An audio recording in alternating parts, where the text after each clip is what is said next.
Good morning, everyone. This your boy Vlad coming with a quick video. Definitely want to say happy Sunday. So, this is going to be a quick recap video for the month of April. And for the month of April, did better than last month. Still have a lot of areas of opportunity that I need to improve on. But nonetheless, the month of April made $4,024.37. The biggest takeaway that I would say for the month of April is actually position size. Um, I had to reduce my position size during the last half of the month because I started taking some losses, and losses wasn't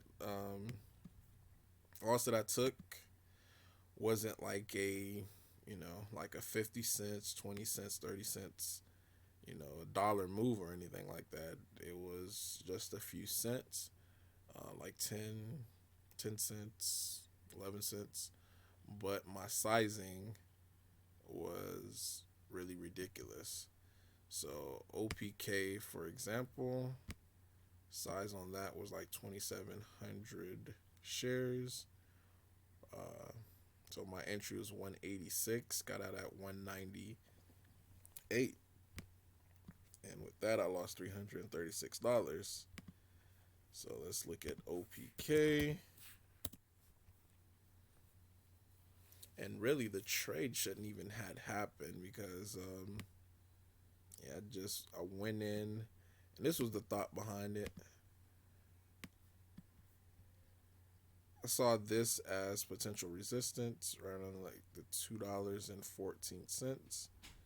So let me make this into one instead. Take out level two. All right, there we go.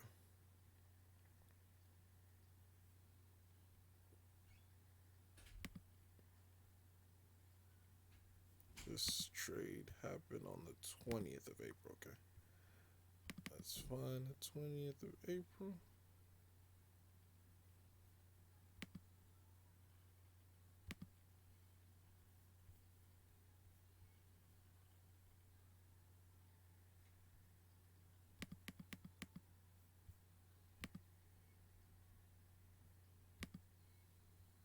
All right, there we go.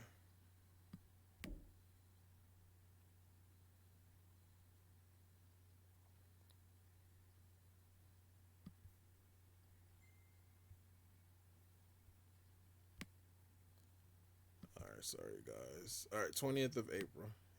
This trade right here. So I saw it started spiking. So I figured that it was gonna top out at $2.14. I thought that was gonna be where it's gonna spike and stop to. But during this one pullback right here, I saw it went below the VWAP slightly. So I got in full position. But my rule of thumb is VWAP, it really doesn't work until like after 10:30 because the volume that it gets, it skews the VWAP number. So VWAP really doesn't go into effect until like after 10:30 in my opinion. So, one rule that I have if I'm shorting and if I am looking at based upon VWAP, don't short to after 10:30. So, rule number 1 for me, I broke that. And of course, it got back up and it started spiking a little bit. So, I lost about 12 cents a share, but my positioning size, I went full size too early. This would have been probably a better entry. I mean, I would have got stopped out if I would just followed my process. Went down, then once it broke there, then I could have just gotten out here. That would have been a better trade versus spike, come down, and this is all within, you know, it's 10 a.m. when this happened, 10:05 a.m. So yeah, my position size too big, too early. All right, NBY, same thing for it. 2000 position, and with this I actually got in pre-market. Oops. NBY, and this happened on the same day. I want to say on the this happened on, yep, on the 20th. So looking at this on the 20th,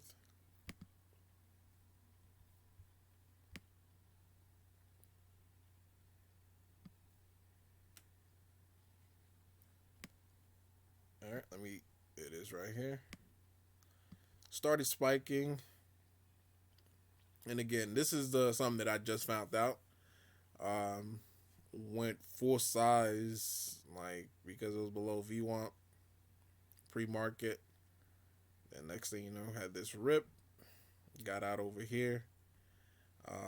So the trade idea itself was spot on, because one thing that as a trader you want to do, you might hear other traders say this too, which holds very true, is got to look left on the chart.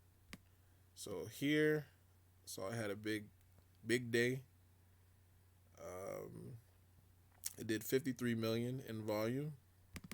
So last time that it ran, it got 158 with 53 million in volume. So I knew there was going to have resistance over here, and had I just waited to when the market opened to really go in short, I would have had the best odds, because as soon as it market opened, had a quick little spike, then it fell for the rest of the day. So the idea behind the trade was spot on, but my execution on the trade was poor.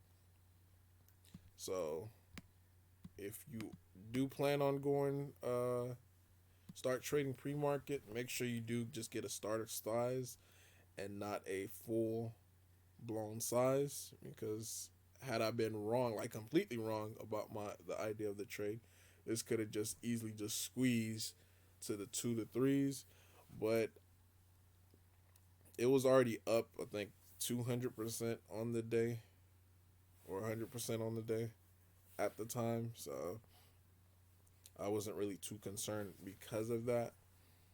But nonetheless, botched this play. Could have been a really good trade, but yeah, I botched it. All because of my positioning size.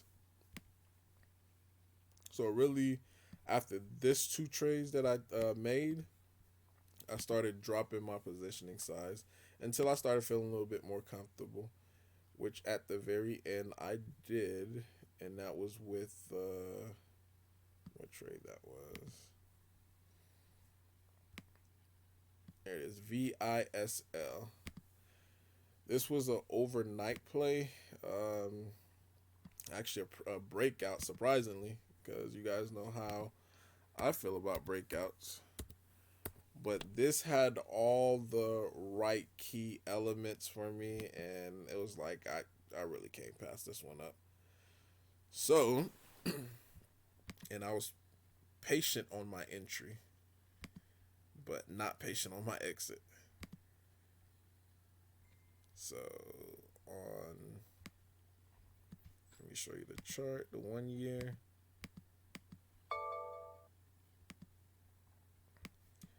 All right. So it had massive, massive, massive volume on the 27th, which I actually did trade it on the 27th as well too. I made a little bit. 121 million. Next day it dropped down. On this day, the breakout day, I saw that this, it kept trying to reach the 30 cent mark, and it kept getting rejected. 30 cents kept getting rejected. So I waited till like late afternoon.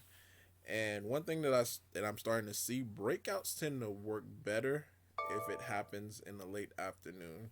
I mean, I don't have enough statistic or data to be able to say that's true, but from the small sample size that I see, it looks like that may be the case. And if you guys have any other theory, please leave a comment below. Let me know. Um, but yeah, it kept rejecting here at the 30s, 30 cent, and finally, uh, it broke out. So I got in at 29.70, I think. Yep, point 29.70, and I went big.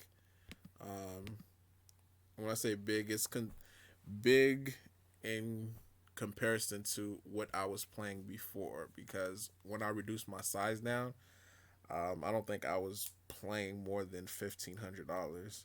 With this, it was more like 4,000, a little over $4,000. Let me just do the math just to make sure. 0.297 times 20,000. Okay, so close to 6,000. So, because I had the conviction behind it, so a couple of things. Let me break it down. All right, here it is.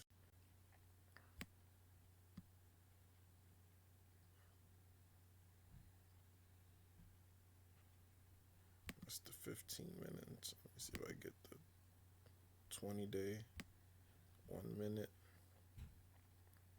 All right. So first, this is going up on the channel. As you can see, channel got broken, so I thought this was done for. But once I saw it reclaim VWAP and it spiked over here to the 29 during this little uh, dip down, I actually could have waited a little bit more. But during the dip down, that's when I got in at 29.70. My risk level was to get out if it reached 27. So I had about a 2 cent risk, like 27, and that was right around the VWAP, but I was giving a little bit under VWAP. So it held, then finally it broke out. When it started breaking out, I started selling at the 33s just to reduce my position size so that way I could hold overnight. I held it overnight, but this is the mistake that I started making. Um, I started selling here on the pops. Started selling on the dips. Wait, it's over here. Sold on the pops. And again, I was using VWAP again. It fell below VWAP, and also the prior day's close. So I started selling. I was by here. I was already done. I was already out. Didn't have any shares. My plan that I made in my mind, I was like, okay, um, keep about 8,000 shares available, just to wait to when the market open, and just to see. Unfortunately, I didn't do that,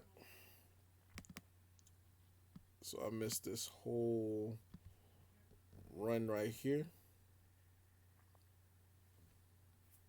This could have easily been, two, three, $4,000 of profit had I been a little bit more patient on my exit. But I'm not gonna cry over spilt milk. Still made $783. Some reason E Trade didn't wanna. I don't know why. They didn't upload it. But here's my sell orders. 35, 33. So the majority of them was at the 33s. So yeah, good opportunity, but also poor execution on my end. So that's why I said I think I still have a lot of areas of opportunity where I could improve on. Um, so I'm bringing that, to the table. Like each month, I definitely want to reflect and see what I did right, what I did wrong, continue to do what I'm doing right, eliminate what I'm doing wrong, and that way, I could have the best possible outcome when it comes to trading. Let's see here. One, but other than that, like I said, my losses, I'm very proud of myself for this month. I took a step back. Then on the step back, I started seeing that I'm losing too big. Like right here, 270, 491, 210. These are just 350, 252. Those to me are a little bigger losses than that I should take. 261, 340. So, and all these were just like at the beginning of the month. So the second half, like I said, I think I did a very good job of repositioning myself and readjusting. Um, the month of April should have been a bigger month for me when it comes to profit, but I'm glad I caught it, made the adjustment, you know, started reducing my positioning size and also my entries as well too. Entries is very, very, very, very important, and you definitely have to on your entries. You have to get it as close as you can. If you miss a trade, so be it. It's better than just taking a loss. The last trade, CEMI. This is a short, which I think I executed this one pretty well. Just the idea behind it. And I may even start to look at charts like this. Because as you can see, this is a full blown parabolic breakout. So I actually traded it on this day. Reason why I traded it on that day, because the breakout was here at 794. It spiked to 8, then quickly had a fail. Then once I saw it retraced, I went in short. So this was, I want to say April 1st. April 1st. So I got to do the 5 minutes, 180.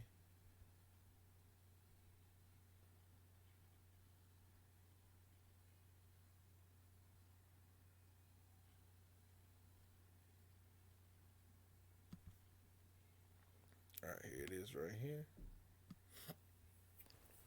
All right. This popped up on my scanner. Saw it started spiking. And anytime I see like this super long wick on a stock that's spiking, that just, it almost always for me is like a confirmation that this is gonna go down because it spiked super long wick. So that means higher pricing is being rejected. So I got it over here. I just still wanted to make sure, that it's not, it didn't just, break out, try to break out, fail, then come back and curl back up. So I waited to this candle here. So I had another spike, got to 760. Once I saw 760 got rejected, I got in at like 740 something. Let's see. 742. So I got in at 742 and rode it down. Oops. Wrote it down. Once I saw it was up like $1,000, I'm like, man, forget this. Let me just take my profits. So I took my profits at like 680 something. Didn't want to be greedy. Yeah, and I got out. Then, as you could see, it's reversed eventually. Tried the breakout again and ended up failing. I wasn't here for this move. Had I seen it again with another rejection, I may have gotten in short again, but didn't happen. I didn't see it. So I may look for, because since I suck at buying breakouts, I might as well look for plays that are failing at breakout.